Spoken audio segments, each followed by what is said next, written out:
Sadhu, sadhu, sadhu. Sansara saroga vinita nisang sannita satang sucisara disang sandhirakang swanna tanupalasang sanglapadesing paname bisasam sansabigang kevala mohanas sannaha kanmara rane visesang sangsevitang dasi mudarahasang sanghara dhammang paname sadasam sandasa ganna sita papanasang sannapadhansing hatagora pasam samparagamin sucisaravasang sangvara sanghang paname rasasang Namo tassa bhagavato arahato samma sambuddhassa Namo tassa bhagavato arahato samma sambuddhassa Namo tassa bhagavato arahato samma sambuddhassa Homage to the exalted one, the worthy one, the supremely enlightened one. Three refuge, Tisarana. Buddham saranam gacchami, Dhammang saranam gacchami, Sanghang saranam gacchami. I go to the Buddha for refuge. I go to the Dhamma for refuge. I go to the Sangha for refuge. Dutiyampi Buddhang saranam gacchami. Dutiyampi Dhammang saranam gacchami. Dutiyampi sanghang saranang gacchami. A second time, I go to the Buddha for refuge. A second time, I go to the Dhamma for refuge. A second time, I go to the Sangha for refuge. Tatiyampi Buddham saranam gacchami. Tatiyampi dhammang saranam gacchami. Tatiyampi sanghang saranam gacchami. A third time, I go to the Buddha for refuge. A third time, I go to the Dhamma for refuge. A third time, I go to the Sangha for refuge. 5 precepts, Panchasila. Panatipata veramani sikkapadang samadhiyami. I undertake the training tool to abstain from taking life. Adinādāna veramani sikkapadang samadhiyami. I undertake the training tool to abstain from stealing. Kāmesu micchāchāra veramani sikkapadang samadhiyami. I undertake the training tool to abstain from sexual misconduct. Musavada Veramani Sikkhapadam Samadhiyami. I undertake the training to abstain from false speech. Sura Mehraya Majjapama Dattana Veramani Sikkhapadam Samadhiyami. I undertake the training to abstain from intoxicating drinks and drugs causing heedlessness. Sadhu, sadhu, sadhu. Now we are going to pay our homage to the Buddha, Dhamma and Sangha. When we contemplate on the qualities of the Buddha, Dhamma and Sangha, that is one of the ways that we use to purify our mind. You know, in the name of Buddhism, whatever we do, focus on purification of our mind. When we worship to the Buddha, when we observe 5 precepts, anything that we do in the name of Buddhism, we train our mind to overcome suffering. We train our mind to purify from negative thoughts. Those are the things that we do. Especially, Buddha says, contemplating on the qualities of the Buddha is one of the meditation techniques that we use to overcome negative emotions, negative thoughts, unwholesome thoughts from our mind. And also contemplating on the qualities of the Dhamma, Buddha's teachings also like that. And contemplating on the qualities of the Mahasangha, Buddha's noble disciples, also a meditation technique. Okay? Those are the things that we are doing here. Sadhu, sadhu, sadhu. Buddha Vandana, homage to the Buddha. Itipiso bhagava araham samma sambuddho vinja charana sampanno sugato lokavido anuntaro purisa dhamma sarati satta deva manus Buddha Bhagavati. Homage to the Dhamma, Buddha's sublime teachings. Swakato Bhagavata Dhammo Sandintiko Akaliko Ehi Pansiko Opanai Panchantang Vedetam Vinyohiti. Sangha Vandana, homage to the Buddha's noble disciples. Supatipanno Bhagavato Savaka Sangho Ujupatipanno Bhagavato Savaka Sangho Nyaya Patipanno Bhagavato Savaka Sangho Siddhan Chantari Purisa Yugani Atta Purisa Pungalan Esa Bhagavato Savaka Sangho Ahuneyo Pahuneyo Dakkineyo Anjali Karaniyo Anuntaram Puri Kentang Lokan Sati. Now we are going to offer these items that you prepared here very faithfully. Flowers, candles, drinks, everything we are going to dedicate to the Buddha, Dhamma and Sangha. By the power of those meritorious deeds that we acquired here, may you be well, happy and peaceful. May your educational goals meet with success, and may your all righteous wishes meet with success by the power of this spiritual energy.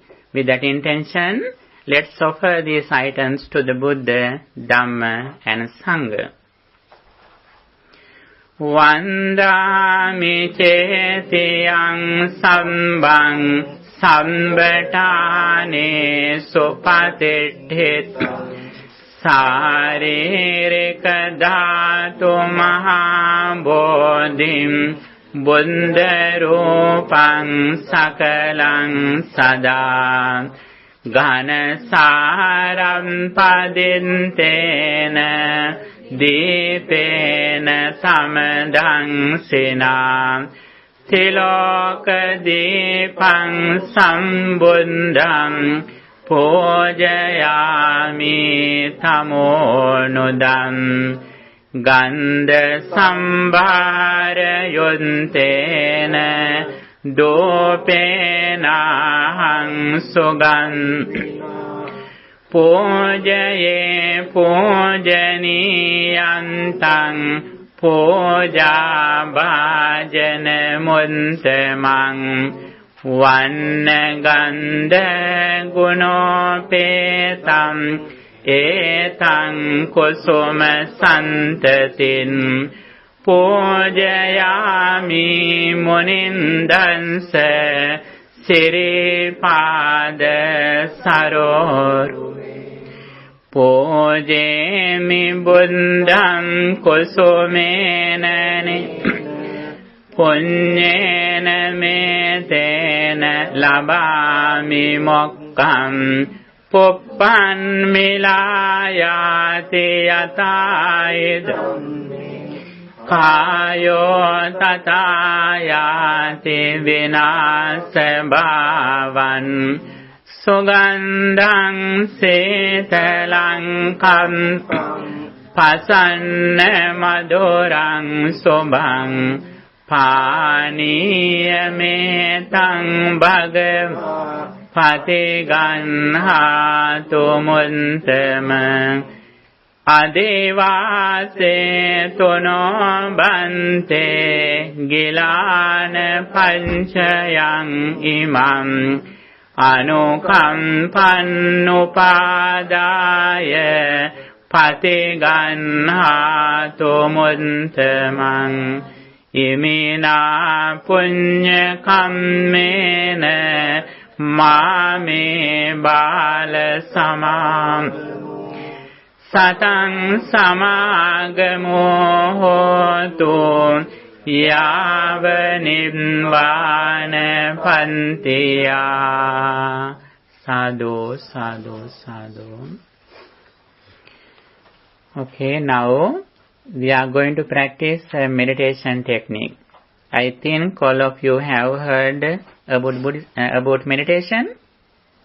What is the meaning of meditation? Meditation means we purify our mind, keeping our attention in the present moment. We develop positive thoughts, such as loving kindness, contemplating on the Buddha's qualities, breathing meditation. These are the meditation techniques that we use to purify our mind. Especially, we trained our mind to live in the present moment. The nature of our mind is that always our mind goes to past or future. That is the nature of our mind. We say it as, monkey mind. Always our mind goes to past or future. That is the nature of our mind. If we are clever, we keep our attention in the present moment with positive thoughts. That is the thing that we practice in meditation. Especially, according to Buddhism, we have recognized negative thoughts, unwholesome mental states that disturb our peace of mind, such as greed, anger, and delusion. These are the main negative or evil thoughts that disturb our peace of mind. By practicing meditation, in one side, we keep our attention in the present moment. On the other side, we develop positive thoughts in our mind. That is the thing that we are going to practice here. Okay?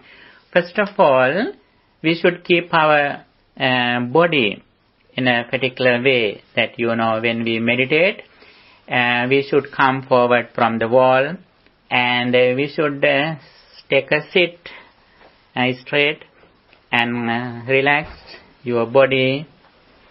Then we are going to practice meditation, keeping our attention in the present moment. Especially here, we are going to contemplate on the qualities of the Buddha. Buddha's all qualities can be included into 9. Itipiso Bhagavarahang. Buddha, the Supreme Buddha, the Blessed One, developed his mind to the maximum level with compassion and wisdom. When we think Buddha's noble qualities, then our mind is so pure and calm. And we are very happy because negative thoughts are not in our mind at the moment.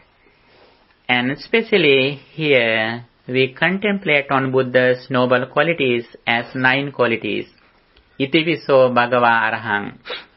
Such indeed the exalted one, worthy, Samma Sambuddho, supremely enlightened, Vijjacharana Sampanno, endowed with knowledge and conduct, Sugato, well gone, Lokavidu, knower of the world, Anuttaro Purisa Dhamma Sarati, incomparable trainer of persons to be tamed, Sattaha Deva Manussanam, supreme teacher of gods and men, Buddho, enlightened, Bhagava, exalted.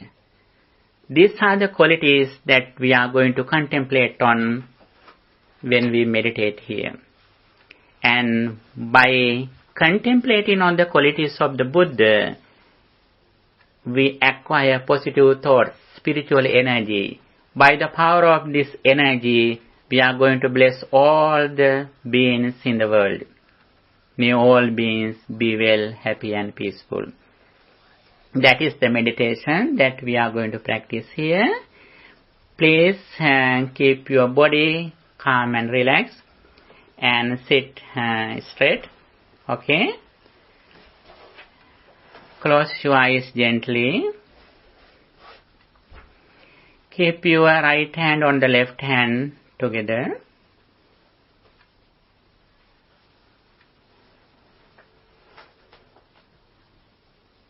First of all, be aware of your body posture that you are sitting here from legs to head.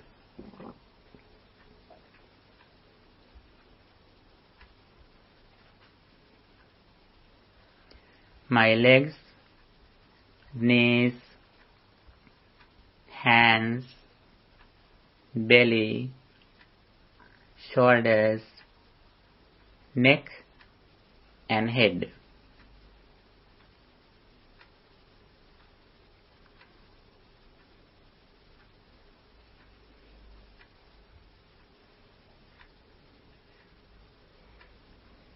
Now, I feel my body only breathing in and out.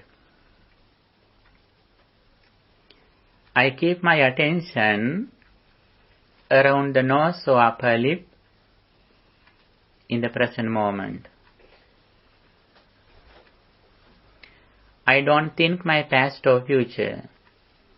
I completely keep my attention in the present moment.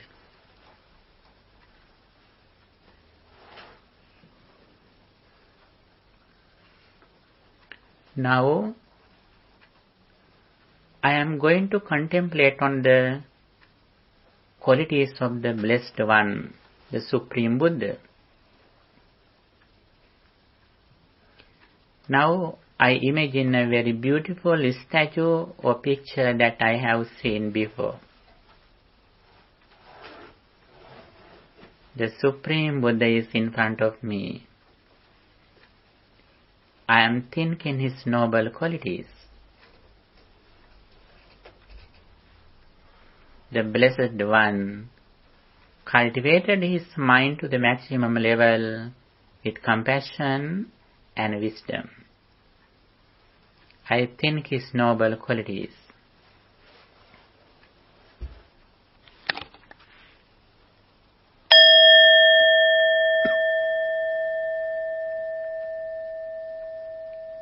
Bhagavato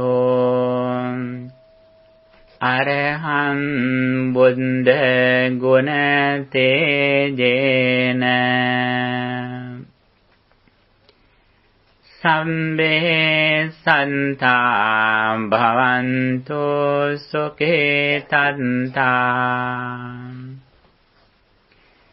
By the power of the quality of the Buddha, worthy, may all beings in the world be well, happy and peaceful.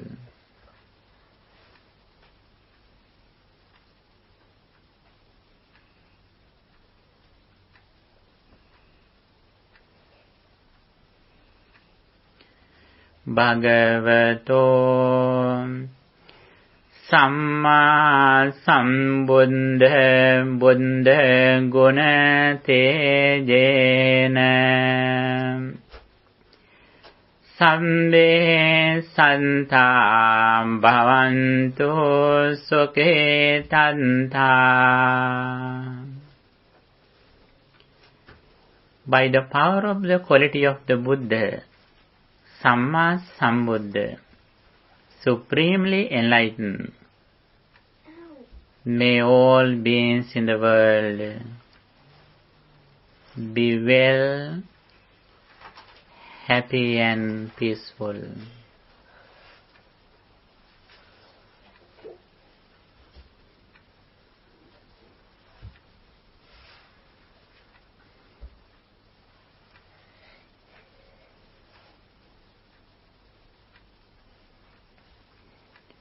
Bhagavato Vidyacharana Sampanna Buddha Guna Tejena Sambe Santa Bhavantu Sukhetanta. By the power of the quality of the Buddha, Vidyacharana Sampanna, endowed with knowledge and conduct, may all beings in the world be well, happy and peaceful.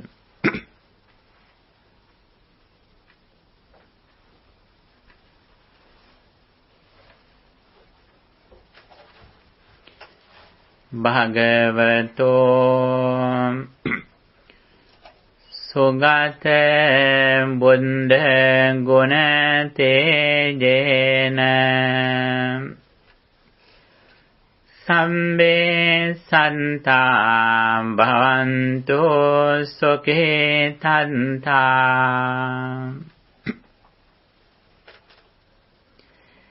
By the power of the quality of the Buddha, Sugata, well gone, may all beings in the world be well, happy and peaceful.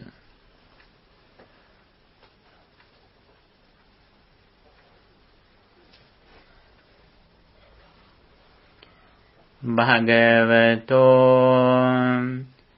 Lokavidu Buddha Guna Tejena Sambe Santa Bhavantu Sukhetanta.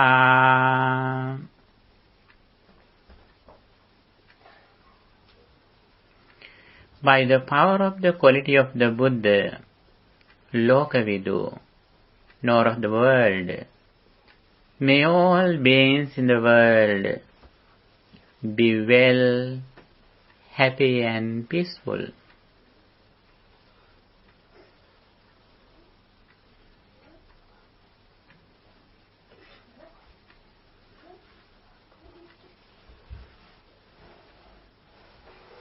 Bhagavato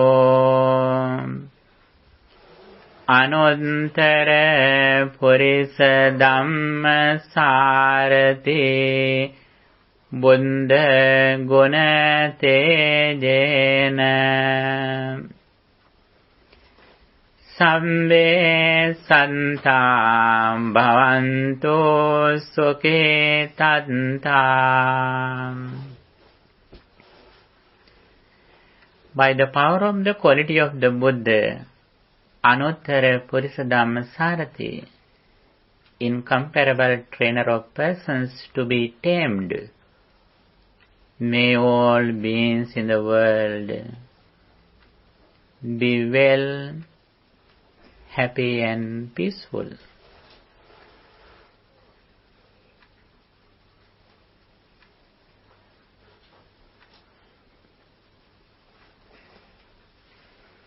Bhagavato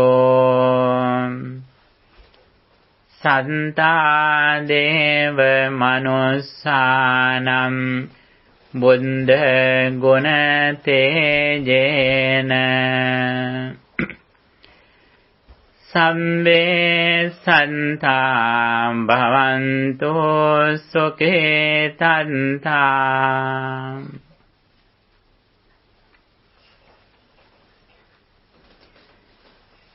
By the power of the quality of the Buddha, Sattha Deva Manussanam, the teacher of gods and men, may all beings in the world be well, happy and peaceful.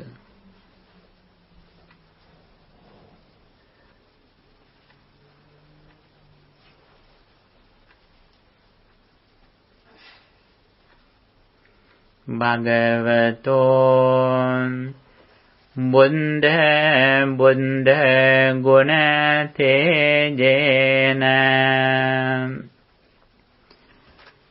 Sambe Santam Bhavantu Sukhe Tantam.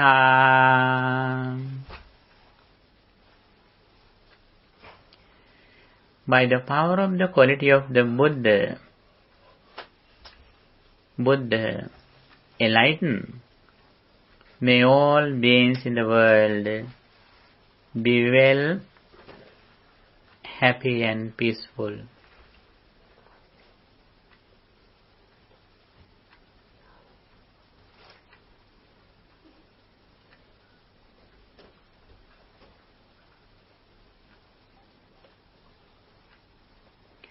Bhagavato Bhagavan Buddha Guna Tejena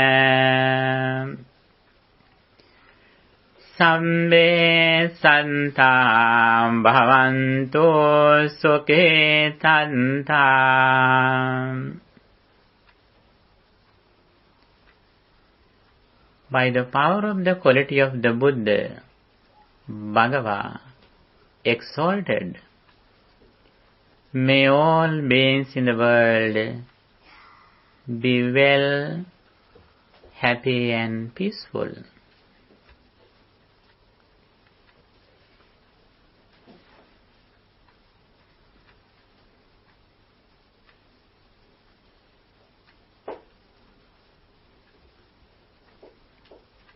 May all beings in the world be well, happy and peaceful.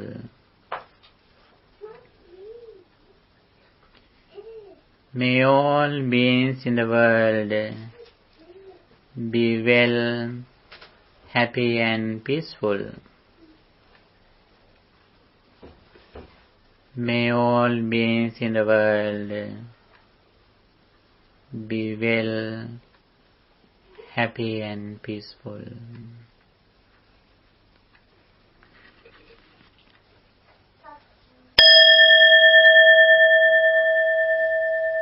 Sadhu, sadhu, sadhu. Samanta Chakravalesu Atra Gacchantu Devata Saddhammang Munirajassa Sunanto Sangha Mokkadam Dhammasavana Kalo Ayam Badanta Dhammasavana kalo ayam badanta. Dhammasavana kalo ayam badanta. Namo tansa bhagavato arahato samma sambuddhansa.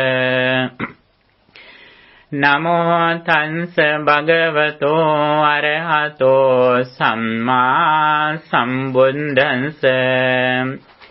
Namo tansa bhagavato arahato samma sambuddhansa. Sambha papassa akaranam kusalassa upasampada. Sachinta pariyodapanam etang buddhana sasananti. Homage to the exalted one, the worthy one, the supremely enlightened one. Sadhu, sadhu, sadhu. Dear members of the Mahasangha, dear friends in Dhamma, all of you are warmly welcome. Here today, we are going to discuss the Buddha and his teachings.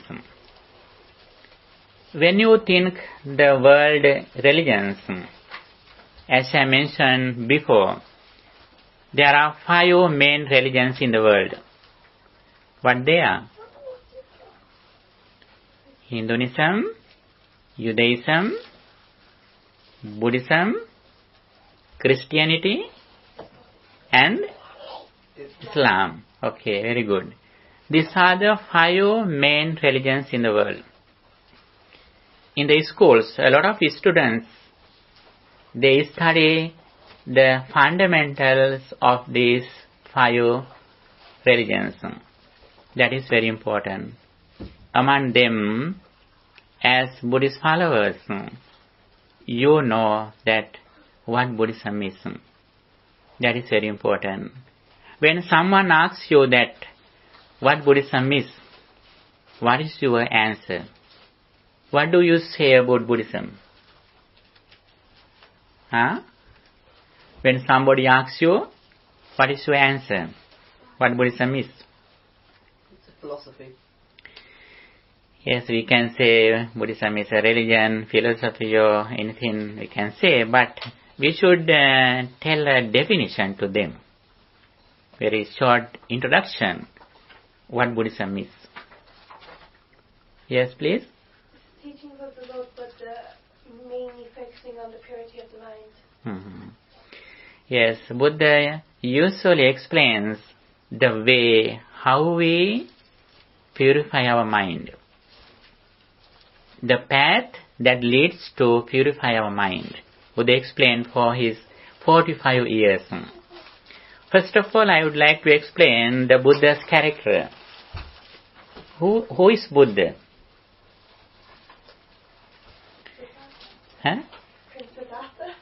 Mm-hmm. Actually, Buddha was born in this world, in India, present Nepal, as a human being, as an ordinary human being. By birth, actually he was a human being. He was born in present Nepal, previously India or Bharata, in 623 BC. His mother was Mahamaya and his father was King Suddhodana. In his childhood, he studied the subjects and languages as a prince. At the age of 16, he married to Queen Yasodhara. At the age of 29, he did his renunciation, Nekkhamma, or the great renunciation. He left everything, his palace, kingdom, child, the Rahula prince, and he left everything at the age of 29 for searching the truth of the world. After he left his everything at the age of 29, he spent other 6 years searching the truth. At the age of 35, he attained enlightenment by practicing the Eightfold Path. The special thing, as a Buddha, actually he realized, he discovered, and he attained enlightenment without any guidance from another person. He attained enlightenment by himself, by his own wisdom. That is the very important thing when we discuss Buddha's character. And after he attained enlightenment in Bodh Gaya, in India, we say he is a Supreme Buddha, Samma Sambuddha. Then he was not an ordinary person. After he attained enlightenment, he is a very special person. He is the Buddha. And after that, he explained his message to the world for 45 years as a Buddha. He attained enlightenment at the age of 35, and he passed away at the age of 80. He spent his Buddha life for 45 years. After he passed away, his noble disciples, Sangha, practiced this message, and they brought this message from time to time for how many years? More than 2,500 years. Especially in India, a lot of monks who were Arhantas protected this message, and after 230 years after Buddha's Parinibbana, passing away, the message went to Sri Lanka. Then Sri Lankan Buddhist monks protected this message for many years. After that, after 440 years of Buddha's Parinibbana, Sri Lankan Buddhist monks wrote this message in leaves. Then that is the Theravada Buddhism that we can see in the world, like in Nepal, Myanmar, Thailand, Cambodia, and Laos. Those are the Theravada Buddhist countries in the world. When we discuss Buddha's message, there are two traditions in Buddhism. I think when you study Buddhism in schools, mostly you study Mahayana Buddhism. But here we discuss the Theravada Buddhism, a little bit different, that Mahayana tradition believes that they attain enlightenment with the Samma Sambuddha. As a Samma Sambuddha, it is a very long journey. As Theravada tradition, we believe that we should attain enlightenment by arahantship as a Buddha's follower. That is the main difference in Theravada and Mahayana. Okay? Especially in the West and Europe. First, they study Mahayana Buddhism. Finally, they go to the deeper level by searching the Buddha's early message. First of all, they understand Buddhism through Mahayana tradition, through lamas, like Dalai Lama. Then they study Mahayana Buddhism. Finally, they go to Myanmar or Thailand or India, searching the Buddha's early message. Finally, where they go? They go to Sri Lanka, finding the Buddha's early message. Sometimes they are ordained there, and they study Buddhism, and they practice Buddhism. Finally, they introduce Buddhism to the world. Especially monks who are in America, Europe, A lot of monks, they go to Sri Lanka and they practice Dhamma and then protect Dhamma, they preach Dhamma to the world. Especially in the current society, a lot of people without any differences, they try to learn, study Buddhism and they want to practice Buddhism. Why is that? Even though some people are well educated, even though they are very rich, they have a lot of problems in their mind, especially stress. For stress management, a lot of people in the world, current society, they study Buddha's message and they practice their message for stress management. Especially psychiatrists recommend practice to some Buddhist teachings such as mindfulness and loving kindness. If you study some experiments of psychiatrists that they have done for 5 decades, all of them recommend us to practice mindfulness and loving kindness for stress management. That is very important. Especially in the West and Europe, people have a lot of mental problems. Even though they are very rich, even though they are physically healthy, mentally they are unhealthy. That is why they want to study Buddhism, they want to practice this message and to get results for their mental health. Especially, they recommend to practice to Buddha's message, especially mindfulness and loving kindness. What is mindfulness? Mindfulness means the awareness of our body and mind. What is the loving kindness?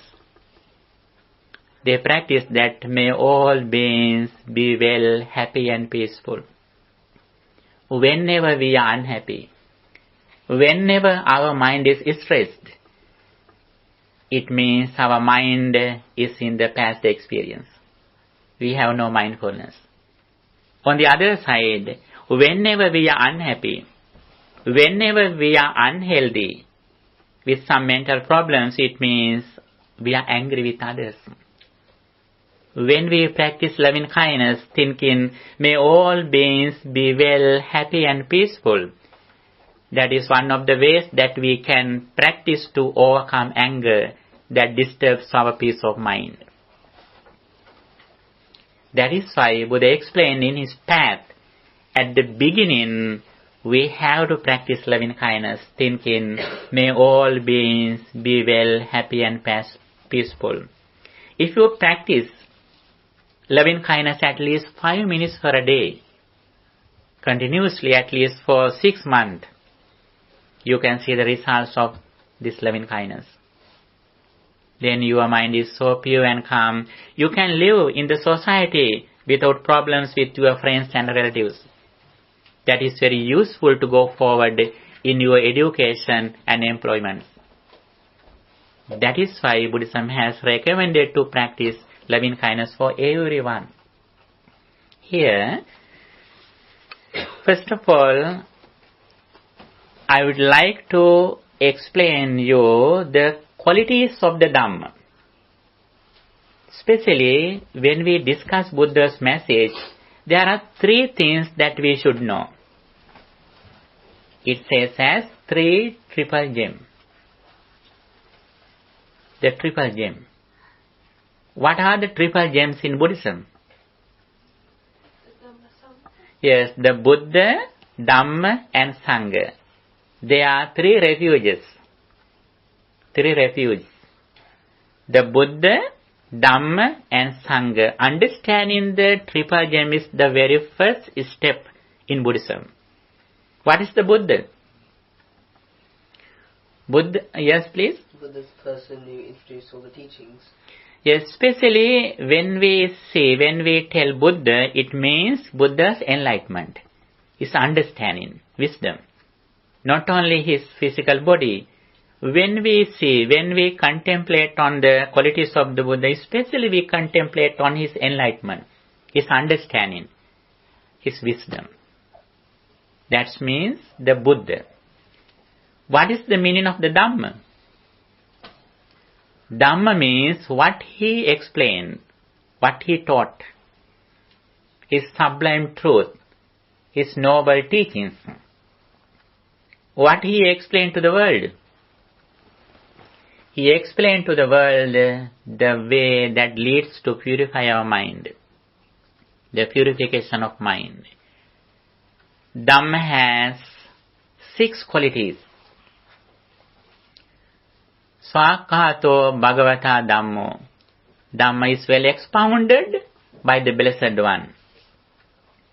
Sanditiko. Visible results. Akaliko. Immediately effective. Epassiko. It can be called in one to come and see. Opanaiko. Leading onwards. Pachattang Veditabbo Vinyuhi. It should be personally realized by the wise. Especially when we discuss Buddha's message, Buddha says, come and see. Buddhism never says us to come and believe. Come and see. How do we see it? Throughout practicing this message in our life. When you practice loving kindness, you can see the beauty of your life.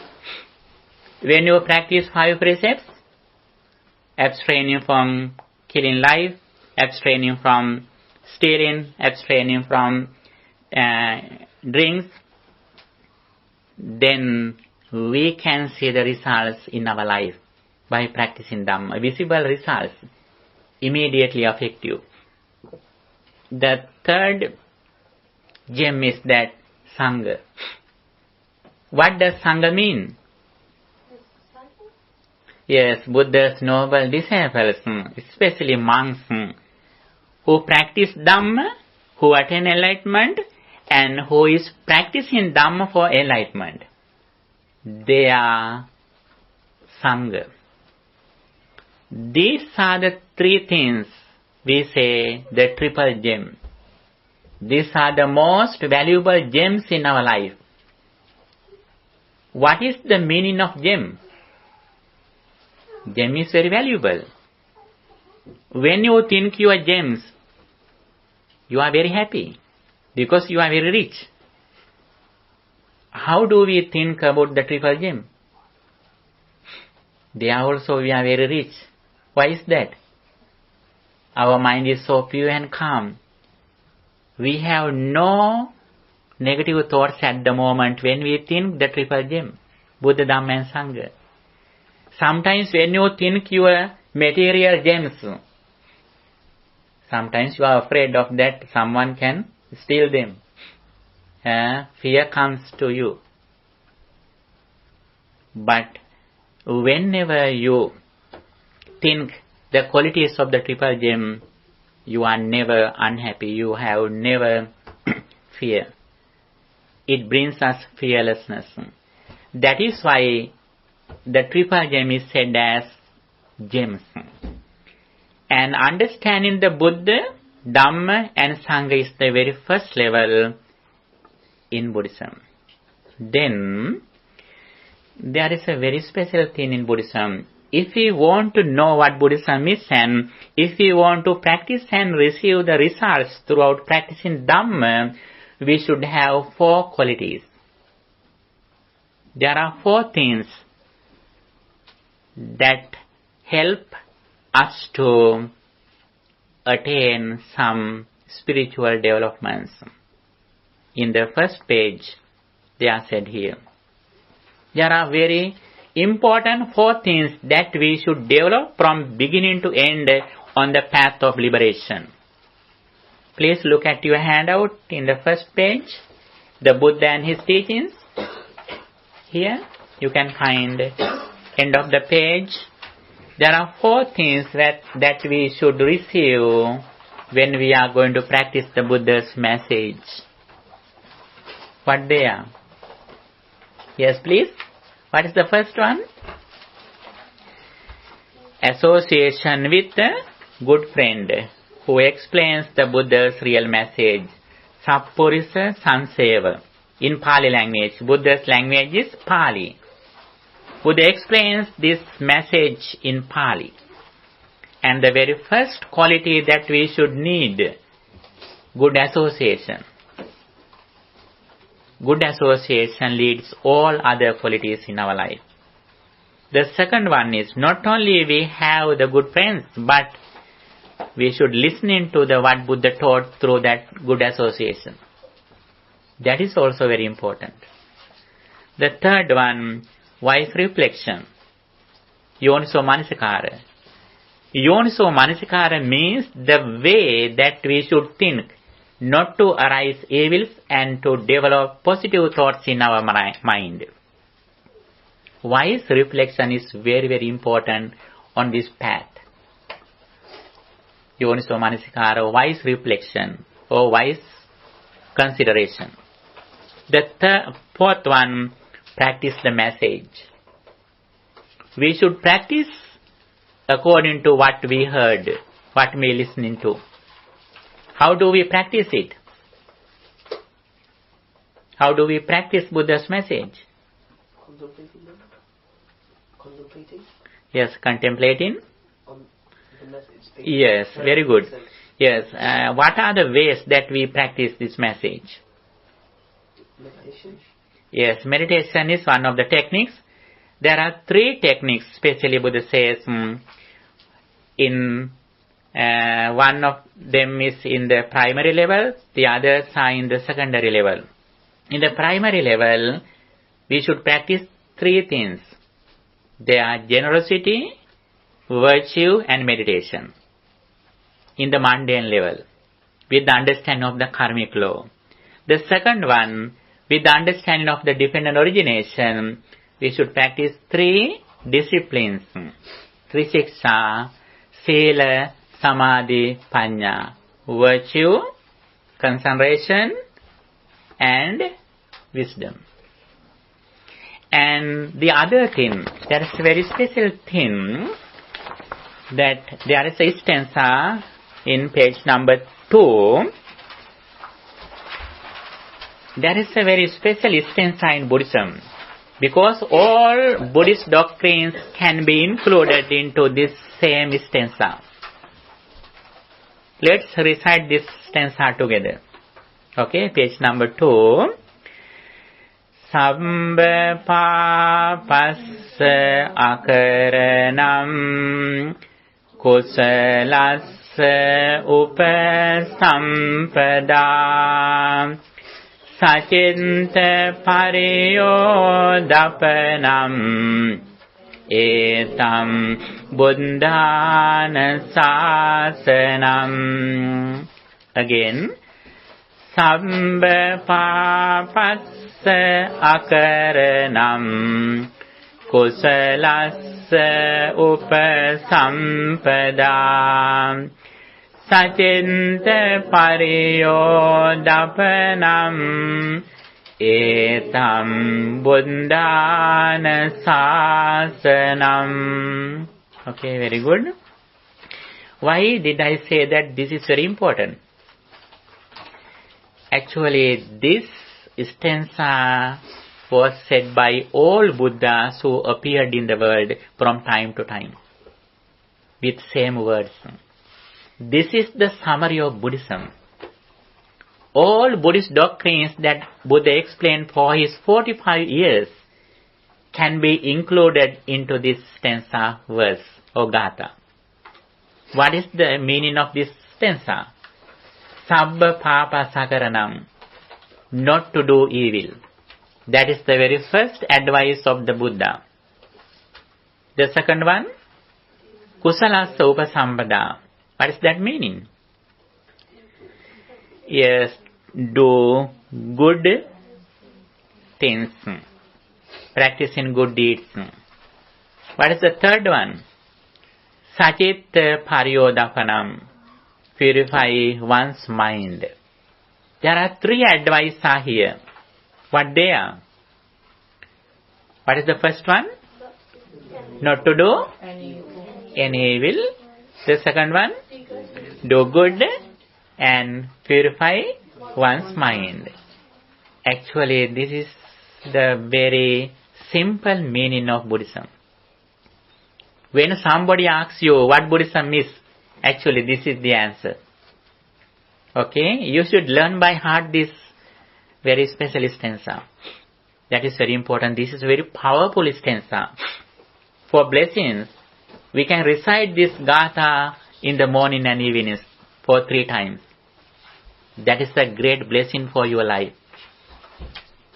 Not only blessing, but if we practice this message, we can see the visible results in this immediate life.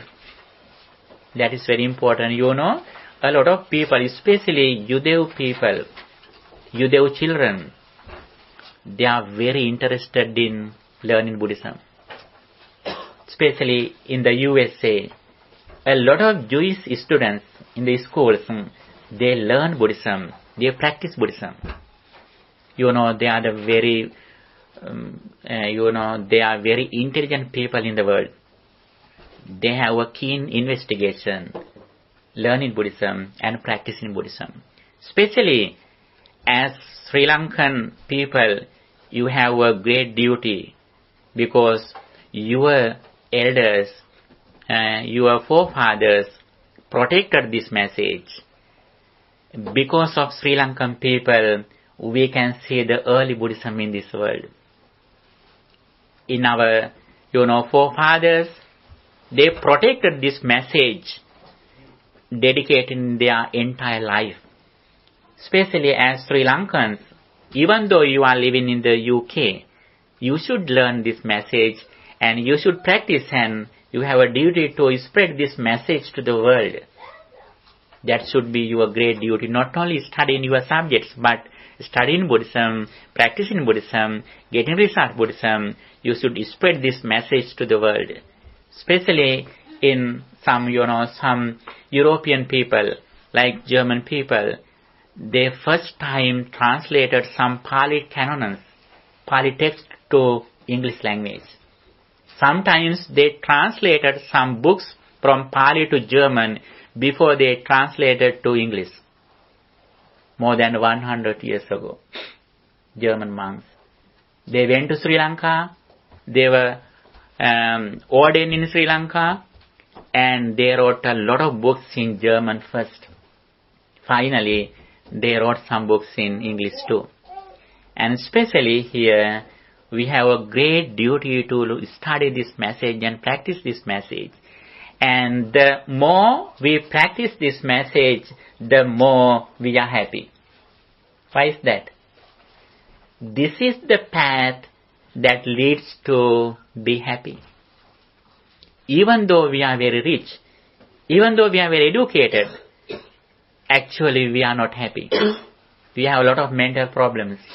When we study Buddha's message, we know how suffering arises, how we overcome suffering. Others don't know. Other people may think that if we have a lot of things around us, if we have a lot of friends and relatives, we are happy. They may think, but we know very well. The secret of happiness is that purifying one's mind. Here, it is very important to understand the negative thoughts that disturb our peace of mind. Buddha says, it is very easy to defeat millions of people, millions of enemies in the battlefield, in the war. It is not difficult. What is the difficult thing in our life? Winning our own mind, purifying our mind. According to Buddhism, enemies are not outside. Enemies are inside. What are the enemies? Yes, very good. Negative thoughts are the enemies who disturb our peace of mind. All of negative thoughts can be included into 3. What they are? Greed, anger, and delusion. These are the 3 negative thoughts that disturb our peace of mind. First of all, we should recognize who they are. Then we should understand the way how we overcome, how we reduce these negative thoughts. Buddhism has explained the path in both ways. One of them is in the primary level, in the surface level. The second one, Buddha says, the deeper level, understanding. In the very first level, Buddha explained the path with the understanding of the karmic law. What is the karma that Buddhism introduces? Karma is a very important doctrine in Buddhism. What is the meaning of karma? Karma means actions. It is not just actions but volitional actions. If we do something with intention, consciously, that belongs to karma or actions. Actions mostly is divided into two. Evil actions and meritorious actions. In another way, Buddha says black actions and white actions. What is the meaning of black? Black means evils. What is the meaning of white? White means meritorious deeds. And when our mind is polluted with negative thoughts, then our actions are negative. When our actions are negative, the results are black. Results bring us suffering. Buddha says, if someone does something with impure mind, physically, verbally, and mentally, the results are evil, and that evil results bring us suffering. In the another way, Buddha says, if we do something with pure mind, physically, verbally, and mentally, positive thoughts bring us suffering, happiness because of the purification of our mind. And according to this message, first of all, Buddha has introduced to practice 3 meritorious deeds in the primary level. What they are: practicing generosity, offering something to others kindly. The second one is moral conduct, discipline in our speech and behavior, practicing 5 precepts. The third one is meditation, practicing loving kindness. What is the meaning of generosity? Yes? Giving? Yes, giving something to others with kindly. When we offer something to others, it should be meaningful. It should be help to their health too. If you offer some drinks or smoke, that is not charity or offering dana, according to Buddhism. When you offer something to others, that should be meaningful. That should be helpful for their life.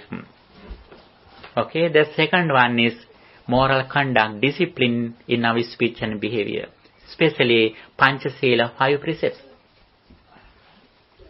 You know the importance, the value of the 5 precepts.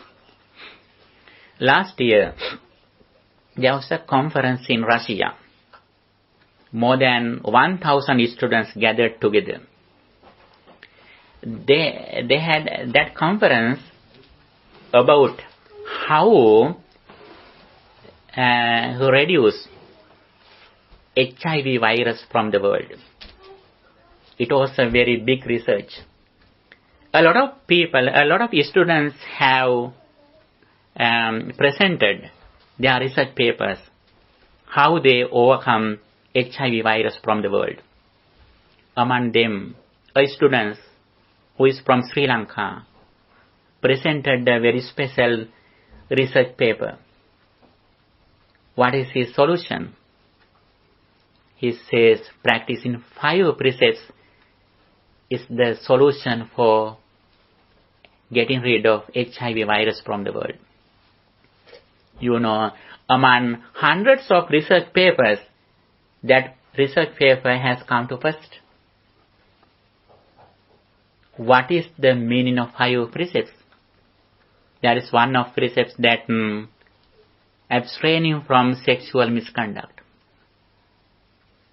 That Sri Lankan student presented this message from Buddhism. How valuable this message is. Sometimes we don't care these doctrines. Actually, Buddha has introduced this message for more than 2000 years ago. We are so fortunate.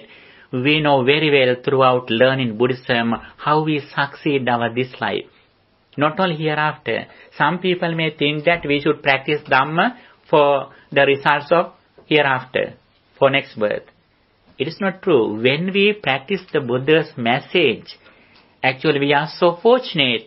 We know the way how we succeed this immediate life and also how we overcome some problems in this life.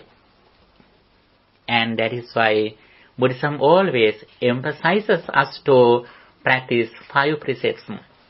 Abstaining from taking life, abstaining from stealing, abstaining from sexual misconduct, abstaining from telling lies, abstaining from intoxicating drinks and causing heedlessness. These are the five precepts. If we practice these five things, actually we can overcome more than 50% problems in this world. We are so fortunate. We know the way how to overcome some problems wisely. The second one is practicing loving kindness. We are mostly suffer. We are mostly unhappy because of our mind is angry with others. If we can overcome anger as the result of practicing loving kindness, Buddha says, the highest attitude that we should have as the result of practicing loving kindness, when we see a person, when we meet a person, we think that person like our only son or daughter. That is the highest attitude as the result of practicing loving kindness, thinking, may all beings be well, happy and peaceful. On the other side, Buddhism says, practicing loving kindness is the highest merit in the mundane level, in the primary level. If you practice loving kindness daily, continuously, actually that is the way how you can increase your spirituality to the maximum level in the mundane level with the understanding of the karmic law. Here it is very important to understand in the karmic law cause and effect. Karma, actions and its results. When our mind is polluted, the results are evil, negative. If our mind is pure, the results are fruitful. This is the understanding of the karmic law. Very first understanding. The second one, Buddha says, the very important thing, understanding of the cause and effect, causality, the dependent origination. This is the essence of Buddhism. This is the heart of Buddhism. This is the unique of Buddhism. You know, before Buddha appeared in the world, some people had realized the karmic law, actions and reactions.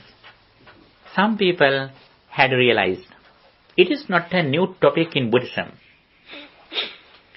But the very important thing, the very special thing in Buddhism, that the dependent origination of Paticcasamuppada, or the meaning of impermanence. Understanding of impermanence is the place that we can show our wisdom, our knowledge.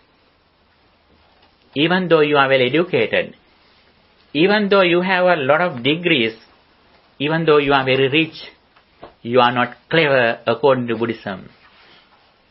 Where are the place that you can show your skillfulness, your proficiency? The place that you show your understanding of impermanence. What is the impermanence that Buddhism says? What is the impermanence? Sometimes, there are some very little children who were born in Sri Lanka. Actually, they introduce the meaning of impermanence. Sometimes their age is less 4 years. You are not so young. There are some children who are less 4 years. Explain the meaning of impermanence in Sri Lanka. In Sinhala language, I can send that message to your parents. You can listen with the meaning of that sermons from your parents, and then you can understand how they are intelligent, they are wise. You are not so young. All of you are elder than those children. What is the meaning of impermanence? That Buddhism says, anicca. Yes, please. Nothing ever stays the same. It's always changing. Yes, changing is one of the meanings of impermanence. But changing and impermanence are not completely same. Impermanence has a deep meaning. Changing can be realized, can be understood by anyone, any person. But impermanence is not like that. Please let me know. Nothing in this world lasts forever, basically? Yes, that is also very close to the meaning. But impermanence, anicca, has a very special meaning in Buddhism. Changing can be understood by anyone. Now you are so young, little by little you are going to old age. And now you are healthy, one day you are unhealthy. Now you are living, one day you are subject to die. That is changing. Impermanence has another meaning. That impermanence means, the meaning of impermanence depends on the understanding of the dependent origination. It means, when conditions are together, the experience arises. When conditions cease, the experience immediately ceases.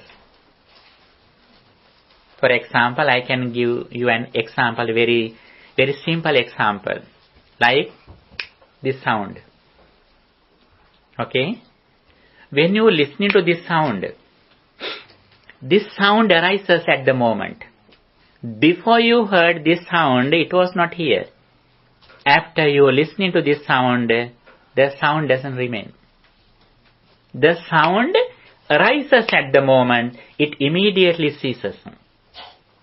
You can understand this finger is subject to decay, my ear is subject to change, my consciousness is subject to change. It is very easy to understand. But arising of this sound is different. Because of these conditions, the sound arises. And also the sound immediately ceases. On the other hand, the sound arises because of these conditions, like fingers, my effort, my ears, my consciousness. Because of several reasons, the experience arises. But be sure, the experience doesn't belong to reasons. Because of these conditions, sound arises. But this sound doesn't belong to my fingers, my ears, my consciousness, the air. It doesn't belong to anything. But without these conditions, sound doesn't arise. Our entire experience that we receive through our 6 senses also like that. When we look at something, because of our eyes, forms, lights, consciousness, because of several reasons, the shadow arises, forms arises, but suddenly it arises and immediately it ceases. it doesn't remain. But our ignorance, our delusion doesn't believe it. Our ignorance or delusion says that after experience, it remains. When we remember something which happened in the past, suddenly when we remember something, our mind goes to the past. For example, when somebody has blamed you, as soon as you remember that incident, what happens to your mind? You may get angry. Why is that? Because you know you're not to blame. Yes, still you think that that incident is happening. When you remember that incident, actually at the moment you are reading your own mind. That previous experience has completely ceased. But your ignorance doesn't believe it. Your ignorance says that still it is happening. When you hear something, when you remember something, when you smell something, suddenly our mind is fixed in outside persons or things. We have no understanding that now I read in my mind at the moment. Every moment we read our own mind. But because of no mindfulness and because of no understanding about the cause and effect, we live in the past experience. Our entire life is our six senses. What are the six senses that we have? Our eye, ear, nose, tongue, body, and mind. These are the six senses that we have. Buddhism emphasizes be skillful in senses. Buddhist skillfulness depends on skillfulness in senses. These six senses arises at the moment. Not only these six senses, but the objects which come to our senses also arise at the moment. How is the mind a sense? Isn't it what receives the information? Yes. Mind can be divided into two. One of them is the present mind. Present mind means that what we think at the moment, it is very instant. Suddenly the first experience ceases.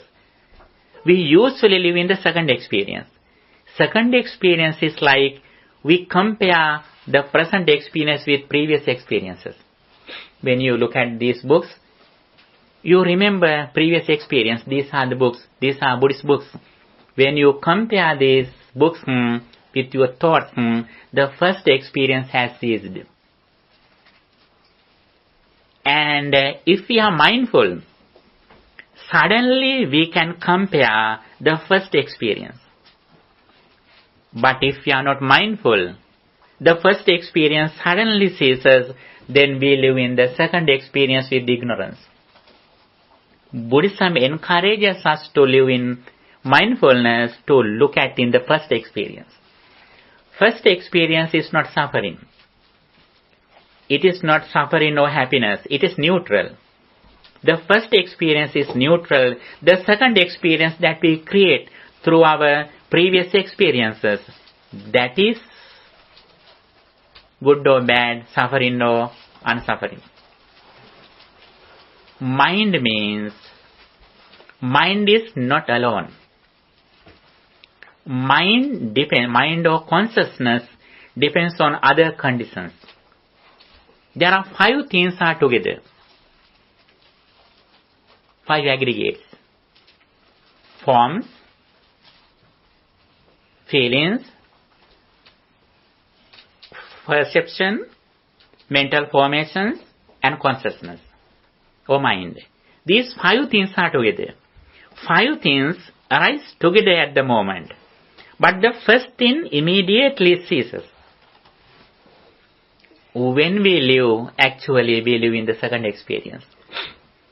When we live in the second experience, we think something.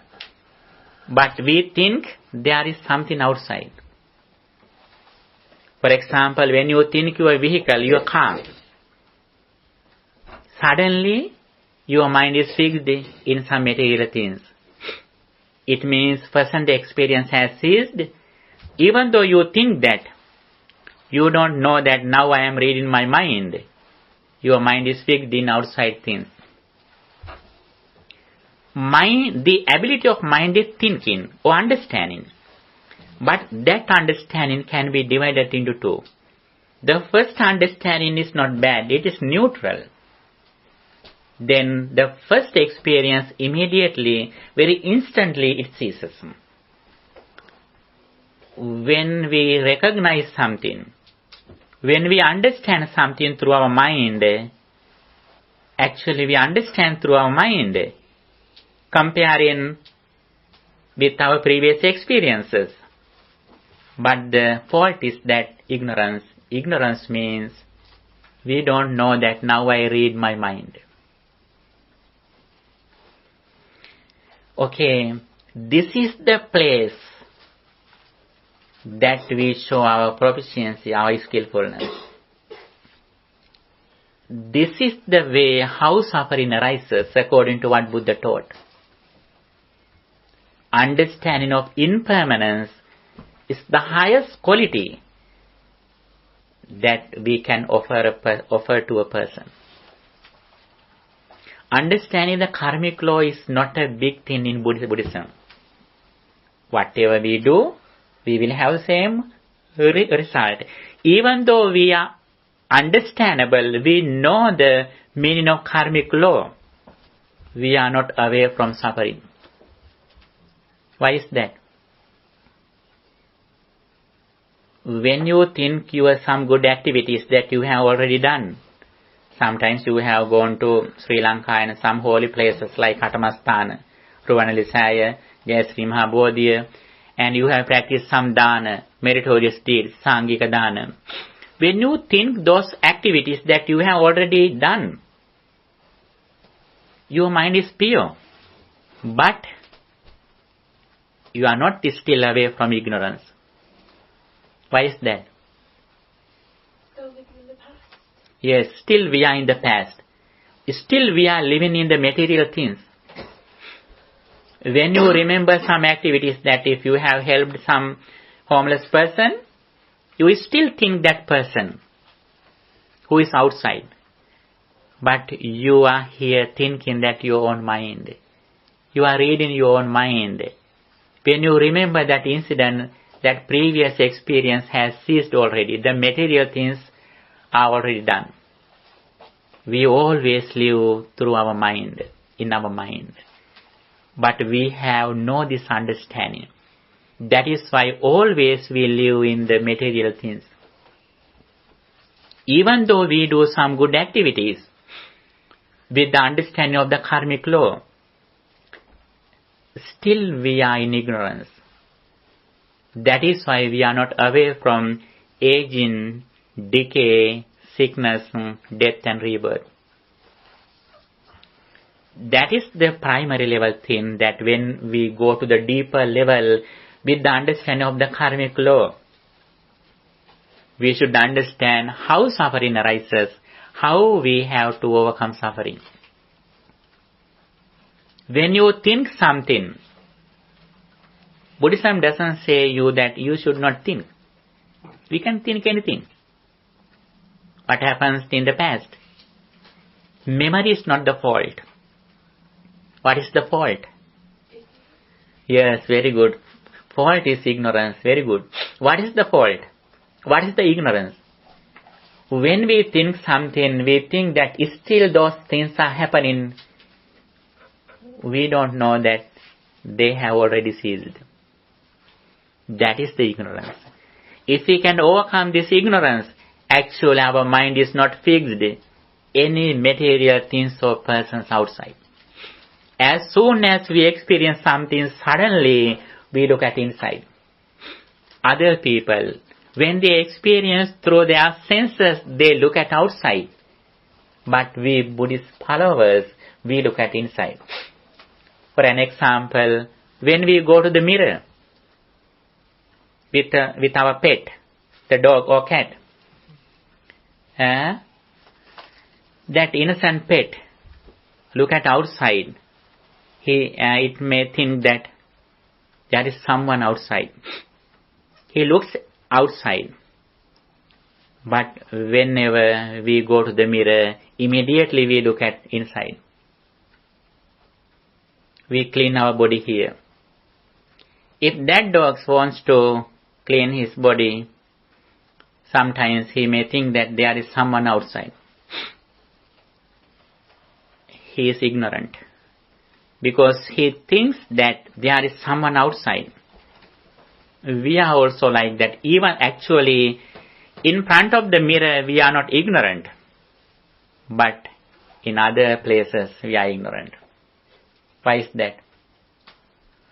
When we look at someone or something, if something is very clear or beautiful, we may think that he or it is very beautiful. We think that beauty or ugly comes from outside. Actually, it doesn't come from outside. We create beauty or ugliness inside. If we have this understanding, as soon as we experience something through our senses, immediately we look at inside with mindfulness.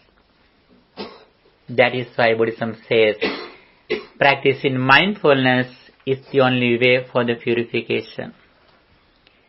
Practicing mindfulness is the only way to realize the enlightenment. Practicing mindfulness is the only way for the liberation from suffering. Practicing mindfulness is the only way for gaining knowledge. What is the mindfulness that Buddhism explains? Living in the present moment with the awareness of our body and mind.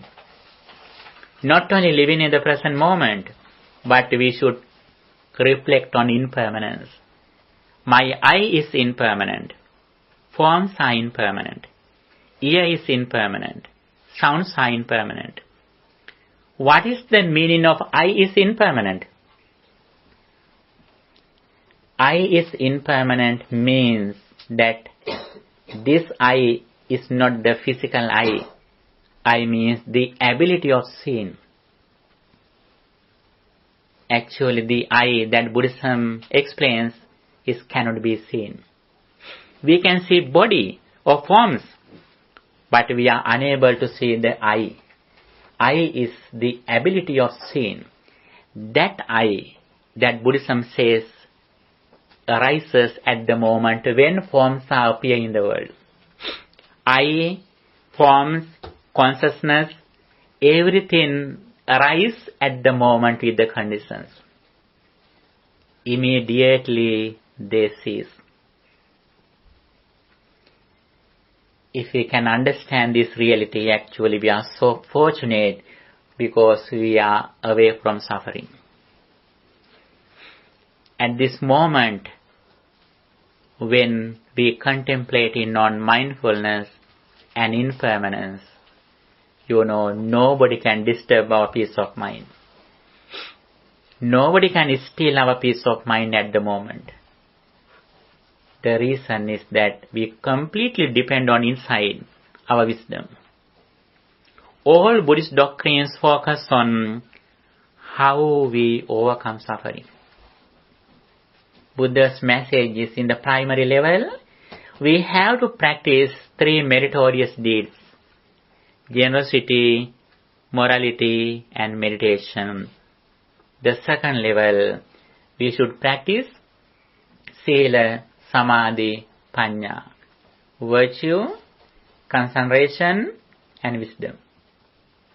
Buddha says, as a wise person, the highest understanding that we should gain with our supramundane knowledge is the understanding of the 5 aggregates.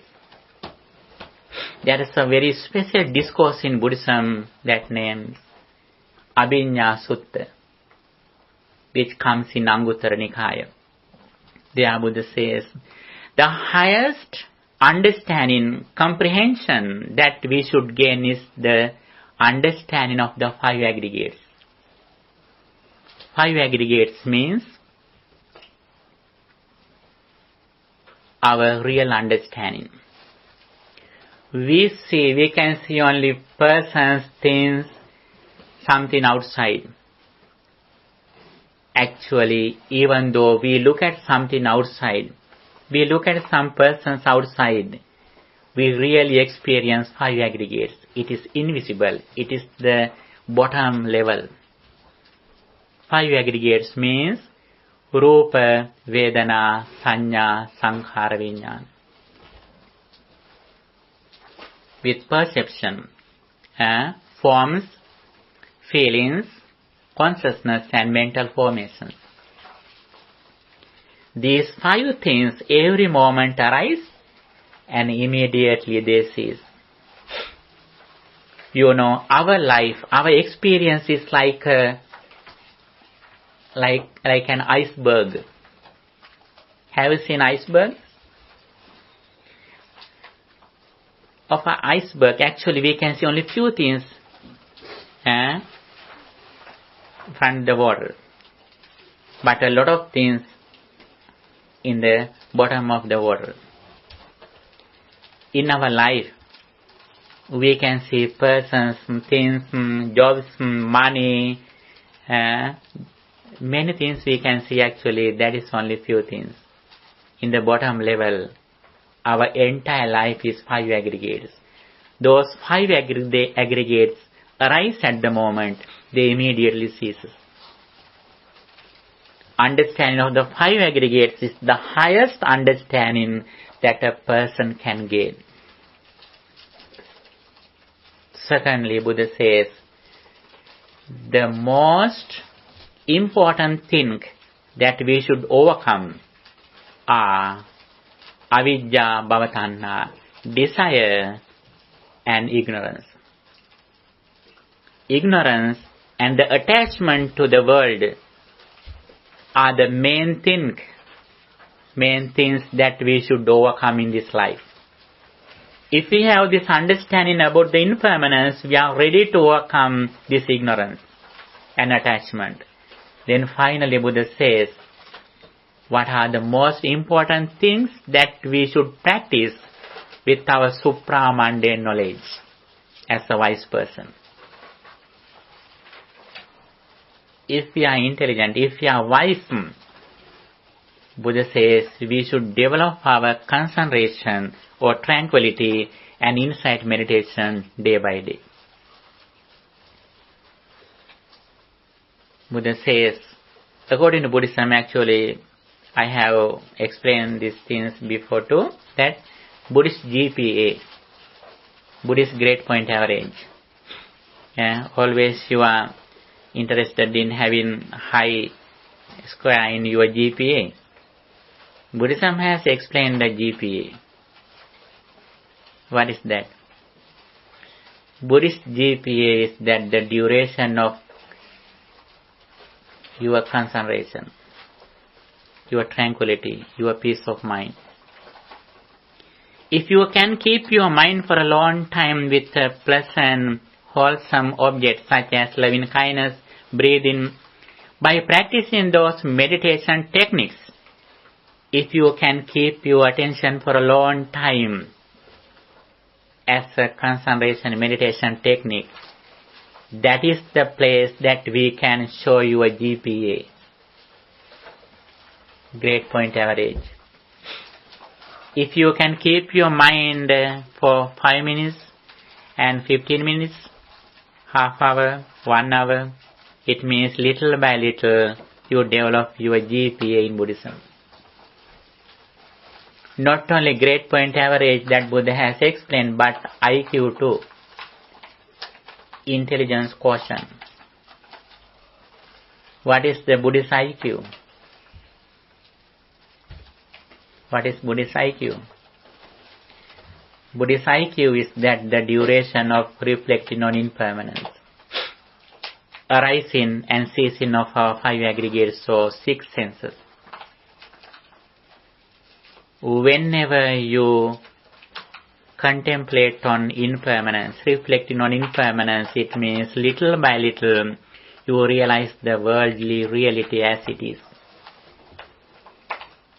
Buddha says, as a wise person, the highest qualities that we can develop in our life are concentration and insight meditation with our supra-mundane knowledge.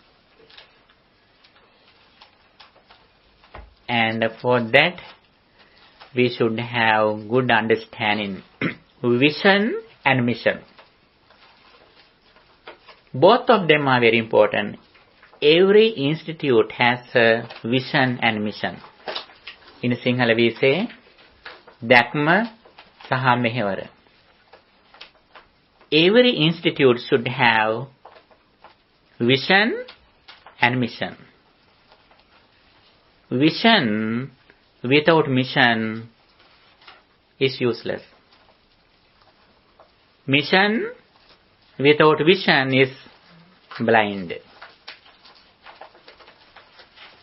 Vision without mission is useless. Mission without vision is blind. Both of them are very important. What is the Buddhist vision? What is the Buddhist vision? Understanding of the dependent origination or impermanence. Anicca. Not being occurred comes to occurrence. Being occurred will not go to occurrence. This is the golden explanation in Buddhism. Yes, please. Repeat that. Yes. It is said in Pali as ahutva sambhutang hutva navavisati. Not being occurred comes to occurrence. Being occurred will not go to occurrence. The previous experience influences the present thought. The present thought influences the next thought.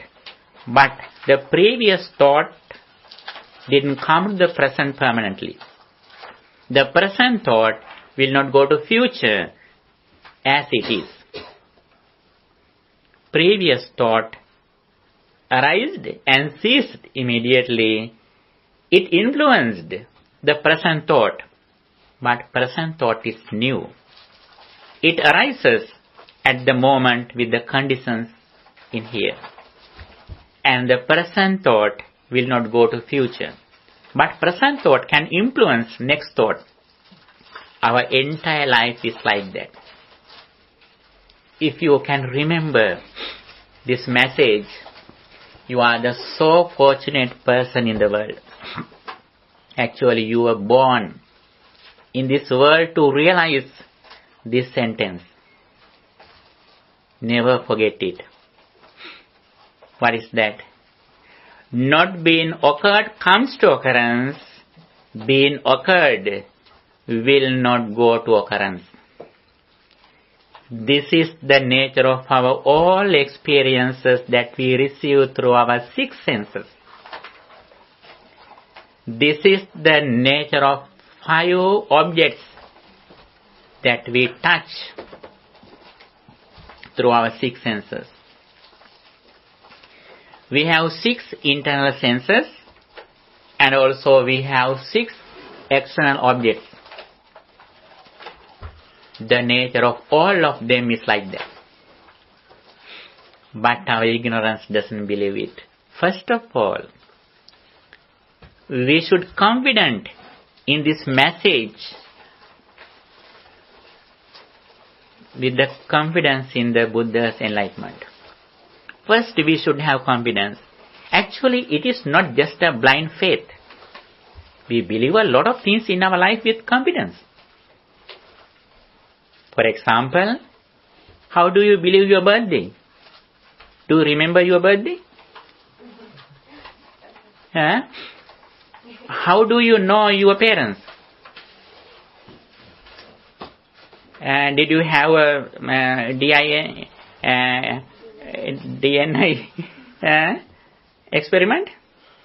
No. We believe our parents with confidence. We believe our birthday with confidence. Why can't we trust in Buddha's message? First, we should trust in what Buddha taught. But that confidence someday will be over. When we experience this message, then the understanding of ours. For example, when you go to a new place, never you have been, first of all you have confidence, the address or map. When you reach the destination, your confidence is over. Because that is your own experience. Like that, first, we should confident in this reality according to what the Buddha taught. Then, we can start this journey. That is the vision. That is the point of view. That is the right understanding, Sammaditthi. We receive Sammaditthi throughout listening to what Buddha taught. Then we start our spiritual journey by practicing Dhamma, by practicing concentration and insight meditation.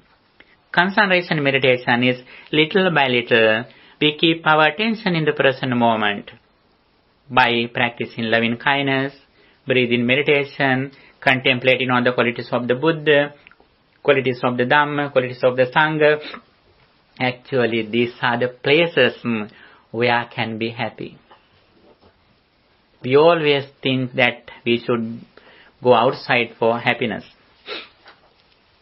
Actually, the reason of happiness is inside our mind. Then Buddha says, we can live happily. When we train our mind, when we purify our mind from especially ignorance, then we completely live in the present moment. Whenever we remember, we suddenly know that now I read my own mind. Not only your previous experience, even you look at here. When experience comes to your mind, when you recognize something, actually the first experience has already ceased. You are happy or unhappy because of your present mental condition. Nobody or nothing can bring you happiness or suffering. We create suffering or happiness inside. When we have higher understanding with this message by practicing mindfulness, we completely keep our attention in the present moment with the awareness. Then nobody or nothing can disturb our peace of mind. Then Buddha says, very special thing, how we live in this world. Buddha says, let's live happily without anger among the people, those who are angry. Let's live happily without seeking sensual pleasure among the people, those who are seeking sensual pleasure. Let's live happily among the people, those whose mind is polluted with negative thoughts. We live with a pure mind. This is the path that Buddha explained for 45 years. It has a gradual path. It has a very gradual path. Little by little we go to the deeper level. Buddhism is like the ocean. Ocean doesn't deepen suddenly. The ocean deepens gradually from beach to the deeper water. Buddhism also like that. One day, a householder named Digajanu Koliya came to Buddha and asked a question. Bhante, let me know please, what should I practice to succeed this life? And also let me know please, how do I succeed my next life. There, Buddha says, if you want to succeed this life, you have to fulfill 4 things. Uttana Sampada, the accomplishment of effort, Virya. Uttana Sampada, the accomplishment of effort. Araka Sampada, the accomplishment of watchfulness. Kalyana Mitata, having good friends. Samajivikata, balanced mind. Those 4 things are useful to succeed this life. Uttana Sampada, Araka Sampada, Kalyana Mitata, Samajivikata. Then he asks the Buddha, dear Bhante, what are the things that we should practice to succeed next life? Buddha says there are 4 things. Saddha Sampada, the accomplishment of confidence in the Triple Gem. Sila Sampada, the accomplishment of morality. Chaga Sampada, the accomplishment of charity, offering something to others. Finally, Buddha says, the accomplishment of wisdom, reflecting on arising and ceasing. Even though that person was a very lay person who has a very common life, finally Buddha emphasizes the importance of practicing reflecting on impermanence. This is the path which deepens gradually what Buddha taught his 45 years. Have you any question? You can ask.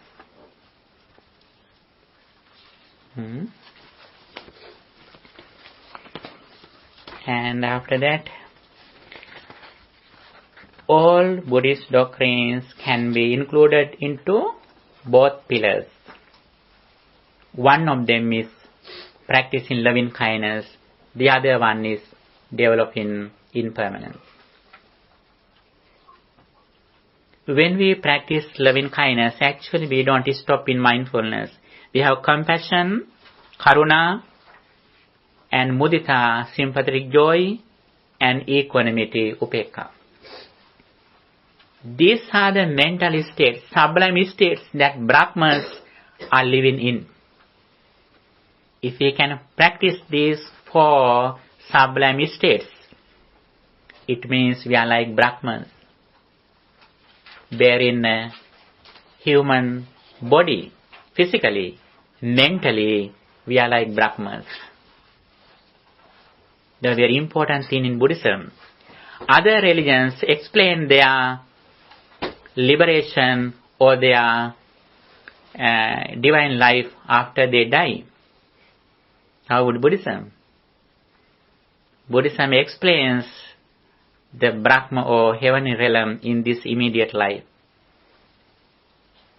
Mentally, we can live like a Brahma or like a God. It doesn't mean Buddhism doesn't say Brahma realm or divine realm. Buddhism has to explain. But before we die, we can make a heaven or Brahma realm in this human life. Not only that, the other pillar of Buddhism is that practicing wisdom. Wisdom also can be divided into 2. One of them is understanding of the karmic law. The other one is the reflecting on impermanence, cause and effect, arising and ceasing of our all experiences. Whatever we experience, everything, every moment they arises and immediately they cease. And these are the pillars that Buddhism has explained. One of them is practicing loving kindness. The other one is reflecting on impermanence, wisdom. Here, I have collected all main Buddhist doctrines in this handout. please look at the handout. Page number 7. The triple gem. As I mentioned before, understanding of the triple gem is very important at the beginning of this path. As a Buddhist, we know very well what is the triple gem. What is the triple gem? The Buddha, the Dhamma and the Sangha. Okay, very good. The 5 precepts. Abstaining from taking life, abstaining from stealing, abstaining from sexual misconduct, abstaining from false speech, abstaining from taking drugs, causing heedlessness. And those are the primary things in Buddhism. Then I have given here all Buddhist doctrines can be included into 3 levels. One of them is very primary level. Sometimes some people doesn't below there, some people don't below their previous lives, their next lives. It doesn't matter. But everyone likes to succeed this life. Buddhism has a lot of teachings. In Buddhism we can see a lot of teachings that how we succeed this life. Here it can be divided into 4. Education, employment, health and moral life. These 4 things are very important. If you want to succeed your life, this immediate life, you should have good education and you should earn money righteously and you should have good health. Not only physical health, but you should have a mental health. Both of them are very important. Some people are physically healthy, but they are mentally unhealthy because their mind is polluted with greed and anger always. They are not healthy. Actually, they are unhappy. Buddhism points out the way how we make a healthy mind. The second level, succeeding, first level is like having a bachelor degree, your first degree. The second level, having your master degree. Okay? How do we succeed next life? The second level, meritorious deeds. Dana, Sila, Bhavana. Practicing generosity, morality and meditation. That is the second level. Having a master degree. We should have, not only we should have master degree, but we should have a doctorate too. That is the thing which comes in third level. With the understanding of the dependent origination, we should practice 3 disciplines. Sila, Samadhi, Panya. Sila means virtue, and Samadhi means concentration, and wisdom means insight meditation. Then I have given here the vision in Buddhism. Can you remember that I explained vision and mission? Vision means understanding of the karmic law and the dependent origination. Mission means what we should do is that practicing 3 meritorious deeds and practicing 3 disciplines. Next, the ultimate goal of life. Happiness. Happiness is the ultimate goal of everyone. How do we achieve this ultimate goal? Reducing negative thoughts, reducing unwholesome negative thoughts. Greed, anger and delusion is the way to achieve the real happiness. And the best friend. Who is the best friend? Yes, best friend is the mindfulness. In Sinhala we say it, hita mituru. Hitata mituru wenne kohomada? Hitata miturek hadaganna. If you want to make a friend to your mind, you should be mindful. Mindfulness is the best friend.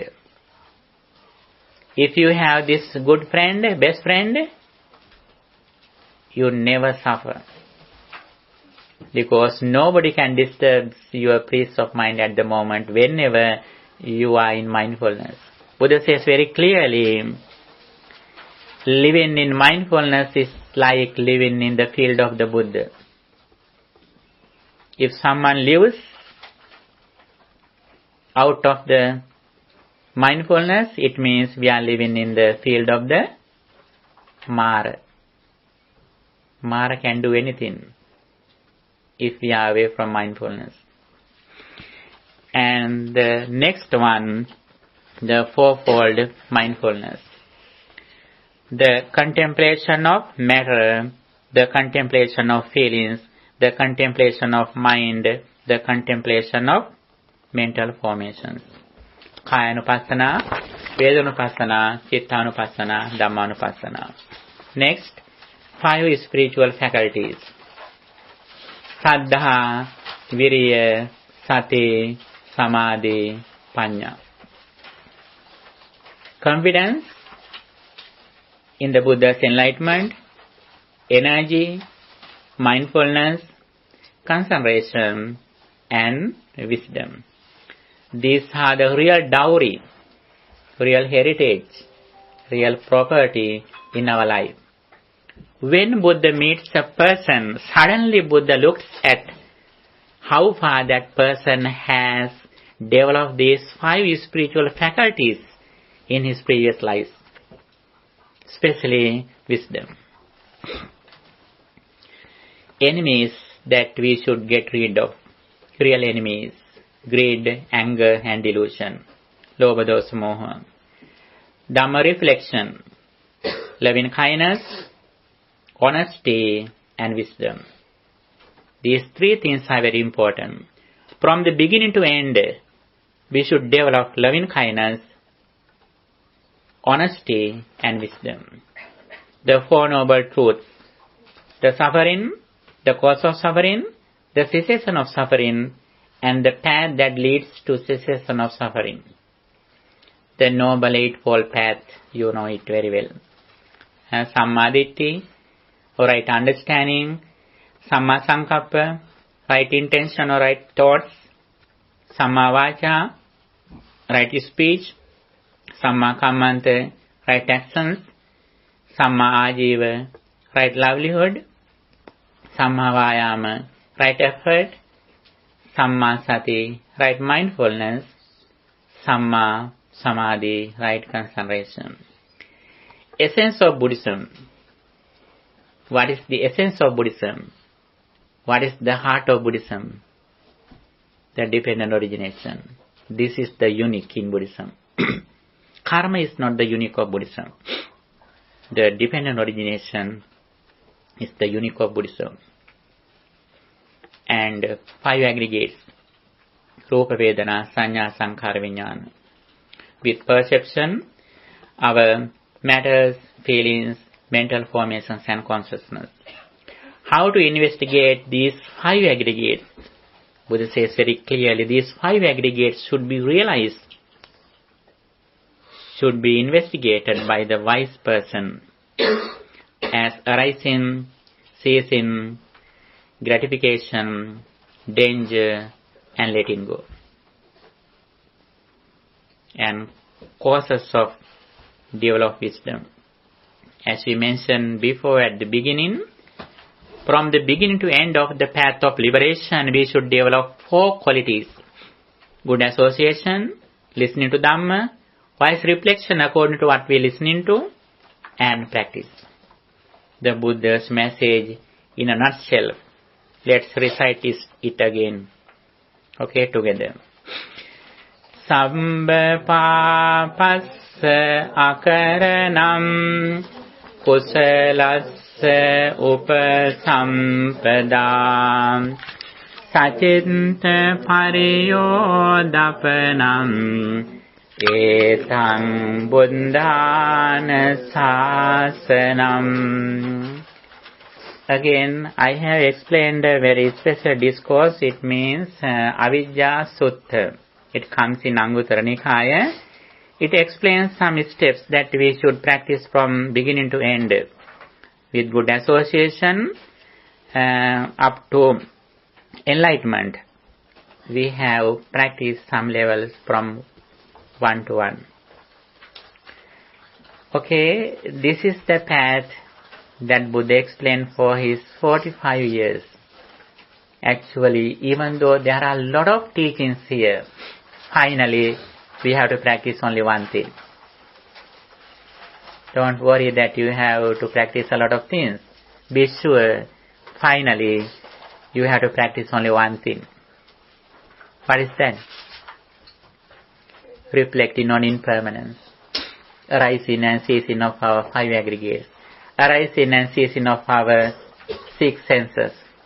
Arising and ceasing of our six external objects.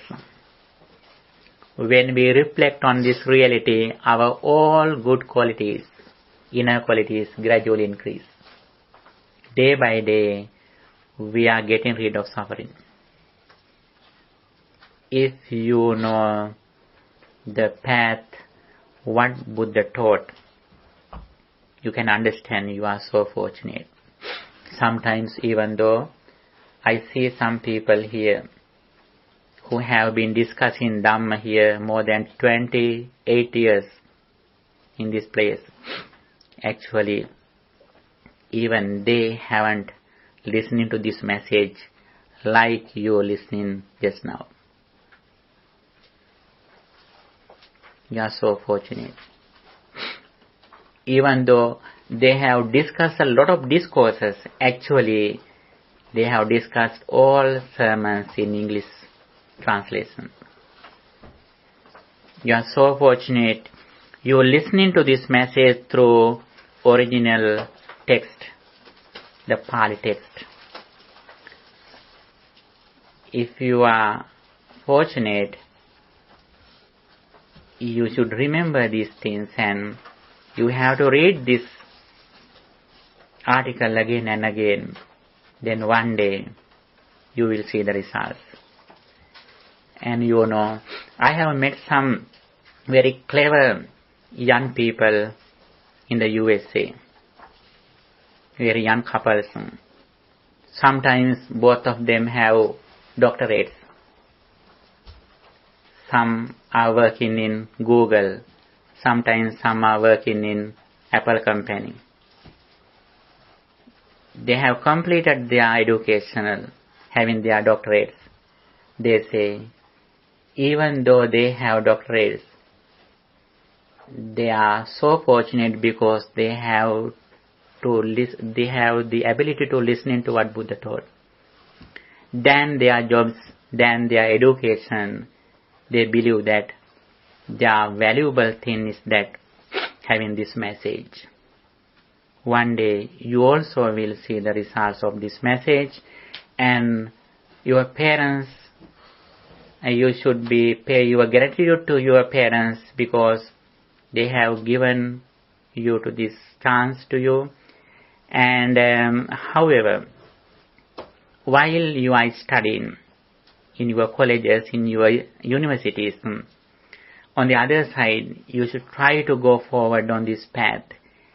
Actually, this is the path that Buddha proclaimed to the world as the result of his great experiment that he done for more than Sara Sankhya Kalpalaksa for many eons. But your education that you receive is not very old. It is maximally 5,000 years. But here, whatever you are listening to as the Buddha's message is very ancient experiment.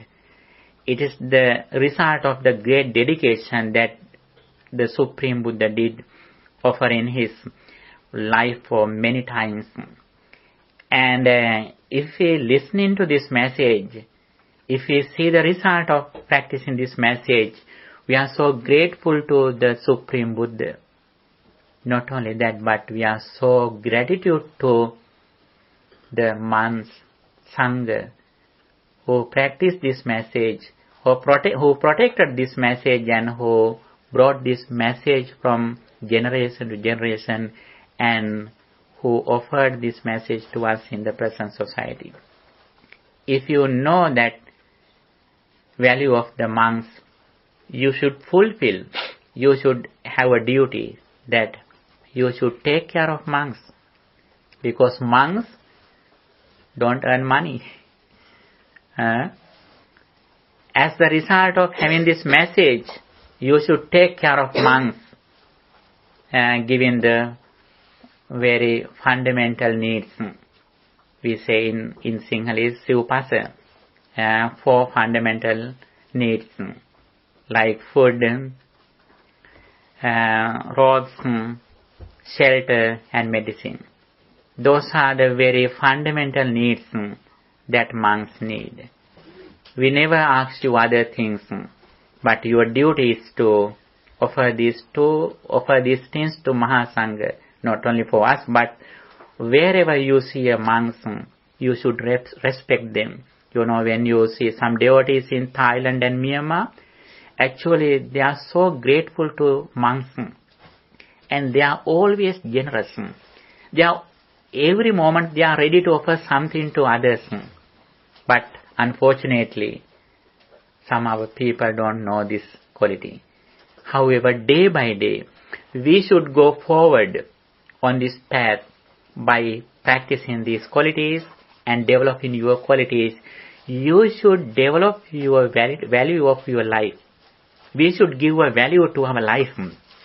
Even though we study a lot in our universities, actually that is not the way to give a value to our life. Listening to Dhamma, practicing Dhamma is the way how we give a value to our life. Learning Buddhism, practicing Buddhism, we can develop our value of our life. That is the path that Buddha explained. Okay?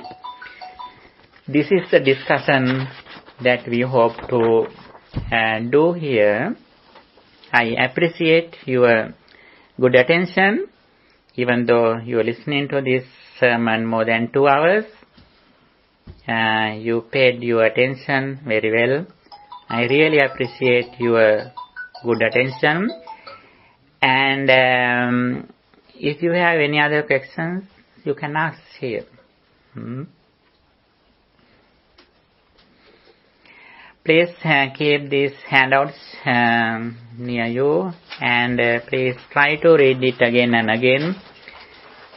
And also, if you can practice those doctrines in Buddhism, then you can see a difference in your life.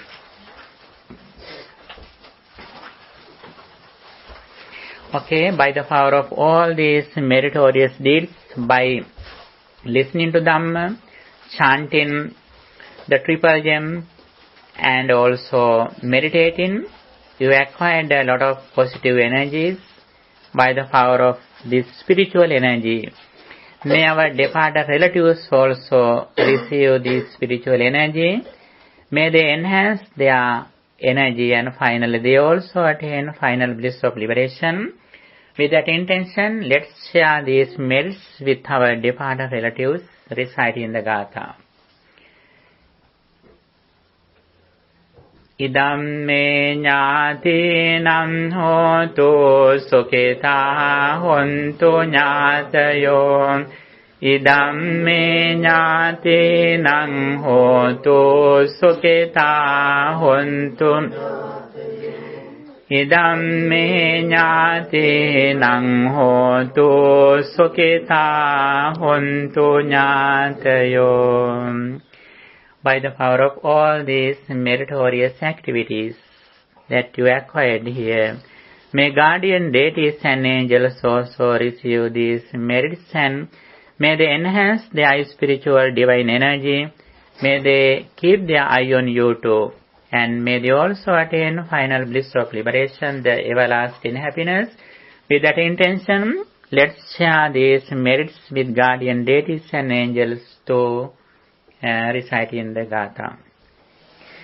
Akasattha ca bhummattha devanaga mahedvika Punyantaṃ anumoditvā chiraṃ rakkhantu sāsanam Ākāsattā ca bhummattā devānāgā mahiddhikā Punyantaṃ anumoditvā chiraṃ rakkhantu desanam Ākāsattā ca bhummattā devānāgā mahiddhikā Punyantaṃ anumoditvā chiraṃ rakkhantu tvaṃ sada.